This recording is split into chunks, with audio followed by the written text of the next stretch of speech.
যৌতুকৰ টকা নিদিয়াৰ বাবে মোৰ জীয়াৰীক হত্যা কৰিলে অভিযোগ মাতৃৰ। পত্নী হত্যাকাৰী স্বামীক ফাঁচীৰ দাবী গাঁওবাসীৰ। শোকাকুল পৰিৱেশত জানাজা সম্পন্ন। কামৰূপ জিলাৰ সোণতলীৰ জাওকাটা গাঁৱৰ আন্না খাতুনৰ জীয়াৰী 3 সন্তানৰ মাতৃ অন্তঃসত্ত্বা নাজিৰা বেগম নামৰ এগৰাকী মহিলাই যৌতুকৰ বাবে স্বামীৰ আক্ৰমণৰ বলি হৈ অৱশেষত শোকাবহ মৃত্যুক আঁকোৱালি লোৱা এক ঘটনাই অঞ্চলটোত তীব্ৰ চাঞ্চল্যৰ সৃষ্টি কৰিছে। জানিব পৰা মতে বৰপেটা জিলাৰ বৰপেটা আৰক্ষী থানাৰ অন্তৰ্গত বৈৰাগুৰি জালাকাৰা গাঁৱৰ মহম্মদ আলীৰ পুত্ৰ মতিউৰ ৰহমানে পত্নী তথা 3 সন্তানৰ মাতৃ অন্তঃসত্ত্বা নাজিমা বেগমক চোকা অস্ত্ৰেৰে ঘপিয়াই গুৰুতৰভাৱে আঘাতপ্ৰাপ্ত কৰে। পৰিয়ালৰ লোকে অভিযোগ কৰা মতে যোৱা 15 এপ্ৰিলৰ নিশা চোকা অস্ত্ৰেৰে ঘপিয়াই গুৰুতৰভাৱে আঘাতপ্ৰাপ্ত কৰাৰ খবৰ লাভ কৰে। আঘাতপ্ৰাপ্ত মহিলাগৰাকীক বৰপেটাৰ ফকৰুদ্দিন আহমেদ চিকিৎসা মহাবিদ্যালয়ত ভৰ্তি কৰিছিল। ইতিমধ্যে মহিলাগৰাকীৰ অৱস্থা অধিক শোচনীয় হোৱাত গুৱাহাটীৰ এখন ব্যক্তিগত হস্পিটেলত ভৰ্তি কৰে। অৱশেষত গুৱাহাটী চিকিৎসা মহাবিদ্যালয়ত চিকিৎসাধীন অৱস্থাত সোমবাৰে শেষ নিশ্বাস ত্যাগ কৰে। পাখণ্ড স্বামী মতিউৰ ৰহমানে পূৰ্বেও বহুবাৰ যৌতুক হিচাপে ধন দাবী কৰিছিল মহিলাগৰাকীক আৰু মহিলাগৰাকীক ধন দাবী কৰি তেওঁৰ ওপৰত চলাইছিল অকথ্য নিৰ্যাতন। উক্ত দিনাও ধন বিচাৰি মহিলাগৰাকীৰ মাতৃক ফোন কৰিছিল। ধন দিয়াৰ কথা অস্বীকাৰ কৰাত নিশা এনে ঘটনা সংঘটিত কৰা বুলি সন্দেহ কৰিছে মাতৃ পৰিয়ালৰ লোকে। আজি ৰাতিপুৱা মাতৃগৃহত শোকাকুল পৰিৱেশত জানাজা সম্পন্ন কৰে। ইতিমধ্যে ঘটনা সন্দৰ্ভত বৰপেটা আৰক্ষী থানাত গোচৰ ৰুজু কৰিছে বুলি জানিব পৰা গৈছে।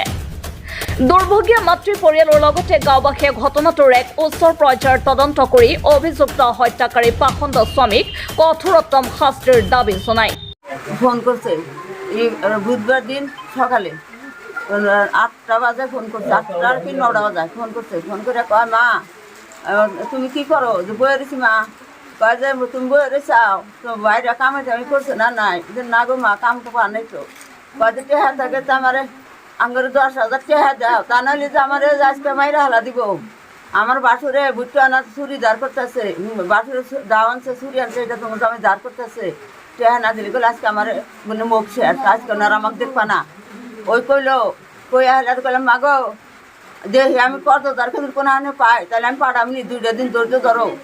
আমি এনে কইলাম রাতেই 11টা বাজায় ফোন করলো তাকমিনা কয় যে হারারু মানে পুলিশ দরকার নেওয়া হোক তোমাকে মেয়ে আছে শেষ তোমার বোনের আর পাবা না। আমার বড় আর মোবাইলে ফোন করলো তোমরা আর পাবা না, শীঘ্র মারুন দারোগা পুলিশ নিয়ে আহো।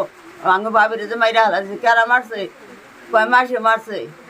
আমার পলাই করলো যে মাসে যে মারছে তাহলে তোমাকে কেড়ে মারে নাই, তোমার কেড়ে অন্য কার নাই? কয় না অন্য কেড়ে করে না কে, খালি আমি বাবির মাইরা থিয়ে গেছে। এইখানে কইছে তাদের ওয়ারি জন্যে আমি আদালতে চাই উচিত শাস্তি চাই। আমার 2টা খুনের বদলে খুন চাই। 2টা খুন মানে আমি মেয়ের পেটে বাচ্চা চাল 3 মাসের গর্ভবতী চাল সেটাও মারা গেছে। আপনাকে ধারণা হয় কেরা মারুন নাকি তাহলে মতি না কইলে যে অন্য জনে মারছে? না মতি মারছে। মতির ঘরের মধ্যে আর একটা মানুষ মরলো না, 6 জন মানুষ এক লাগে হওয়া আছে। 6 জন মানুষ এক লাগে হয়েছে, বাচ্চা 3টা আছে, আর হসুর আছে, আর জামাই আসু আছে। তার মধ্যে না 5 জন বাইসা গেল, আমার মেয়ের মাইরা থেকে গেল। আপনাকে ধারণা হয় যে ওরাই মাইরা অন্য রূপ দেওয়ার চেষ্টা করছে? মতি মারছে মতি। আগে পরে ওইরকম হারাম আগে পরে আমি 4-5 জন বিচার করছি ওই জায়গায় যায়। নয় মারপিট করে নাই? টাকা পয়সা দিছিলেন কি আপনি আগে পরে? সন্দেহ আমার ওই মতির ঘরে। হ্যাঁ এই যে পয়সা চাইছে আগেও কি পয়সা চাইছে? আগে পয়সা চাইছে আমি অবাক করে করে বহুত টাকা দিছি। কত টাকা দিছেন? তাতে লাখের বুগলে গেছে কাটে আমার পোলাইও দানের রুটি হয় না। আমার পোলাই এই যে 6 মাস আগে দিছে 10,000। ওই কয়দিন পরে পরে তো টেহার বিঘার দ্বারা আমার মেয়ের মারপিট করে। আমার মেয়ে আমরা টেহা ভাড়া দেই, আমার মেয়ে নেয় জামের দেয়। আগে বড় মারছে, বহুত মারছে, আগুন জ্বালা দিছিল 3 রাতা। আমার বাইক ড্রাইভারের কথা কই না মাইরা হালাতে রয়েছিল, খুন্তি দিয়ে শেক দিছিল, ঠ্যাং খাইডা হালাইছিল। তার মানে এরকম নির্যাতন আগে পরেও করছে? হ্যাঁ খালি টেহা না দিল, বহুত টেহা দিছি আমরা 5,000 6,000 10,000 মাই ভিক্ষা করে। কোনে বিয়ে দিছিলেন আপনাকে মেয়ে? বৈরাগুড়ি জালকাটা গ্রামের নাম, বরপেটা জেলার। হ্যাঁ হ্যাঁ। এখন কি দাবি জানাবেন, সরকারের কি আহ্বান জানাবেন? আমার উচিত বিচার নাকি আর আমার মেয়ে চাই, আমরা উচিত বিচার চাই, ন্যায় বিচারটা চাই না আদালতের কাছে। এটাই চাই আমরা। স্বামীর ঘরটো হল চালপাৰা ভৈৰৱী কয় বৰপেটা ডিষ্ট্ৰিক্টৰ মানুহ।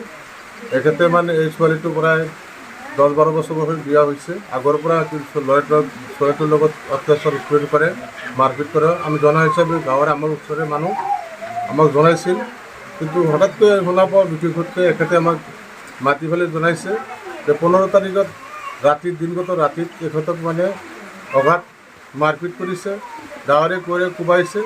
আমি জনা হিচাপে এখেতে এটা প্ৰাইভেট মেডিকেলত লৈ যায় গুৱাহাটীত। তাৰ পৰা 15 দিনমান চিকিৎসা হয়। চিকিৎসাৰ পিছতে ভাঙাগড় মেডিকেলত ৰেফাৰ কৰে, তাতে 2 দিনমান থকাৰ পিছতে তাৰ মৃত্যুবৰণ কৰে।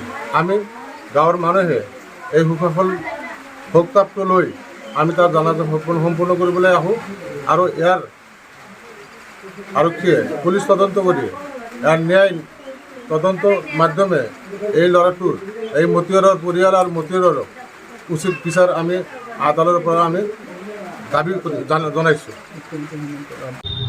সোণতলীৰ পৰা আবুল হাছেমৰ ৰিপৰ্ট, আছাম লোকেল নিউজ।